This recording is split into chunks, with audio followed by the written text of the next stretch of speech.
We will go to the Telegraph, who have this story about Manchester United saying they will vow to keep Old Trafford. So Manchester United do not plan to demolish Old Trafford if they build a new stadium. Their home ground since 1910 would probably be scaled down to a capacity of about 30,000 for use by the women's team and the academy. Charlie, what are your thoughts on this? Is this a good idea, would you say?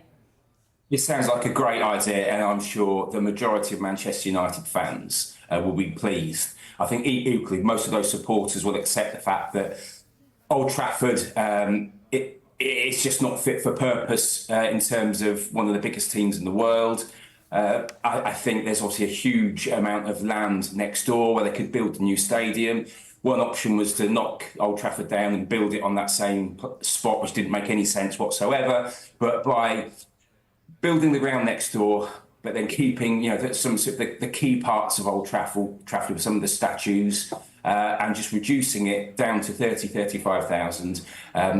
It's a really good idea. It will still cost a lot of money. I mean, the stadium next door could cost up to 2 billion, and reducing this ground from 76,000 down to 35,000 would not only cost a lot of money, would take a very long time to make those changes. But I think it's the perfect solution, and I'm pretty sure United fans will have greeted this news with delight. It sounds as though Ineos are getting the big decisions right. Yeah, Martin, just an idea at this stage, though, but how likely is it, do you think, that this is going to happen? Yeah, I mean, I do think there's quite a big risk attached to it. Obviously, I'm not a sort of surveyor, but if you look at the fact that, as Charlie did reference, the fact it's going to be time-consuming and expensive to reduce it by that, and what's it going to look like? And if you're just doing it because you want to try and you don't want to lose the historic parts of Old Trafford, I'm not sure that's a particularly good idea. I mean, look at White Hart Lane, look at Highbury. I don't think the fans of Arsenal and Tottenham are particularly upset the fact that those old stadiums no longer exist as they did before. So I think just to do that for the heritage factor, I think is a big risk. If they can make a sort of a business proposition that works, then it is a good idea. But I do think it's risky. Yeah, Charlie just said, Martin, that this is an example of Ineos getting the big calls right. Would you agree with that?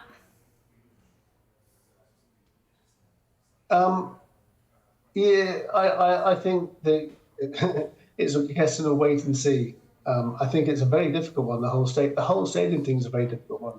Ineos have been initially talked about they wanted public funding to help them rebuild it, and they've had to sort of row back from that and just have it around the transport links for Old Trafford.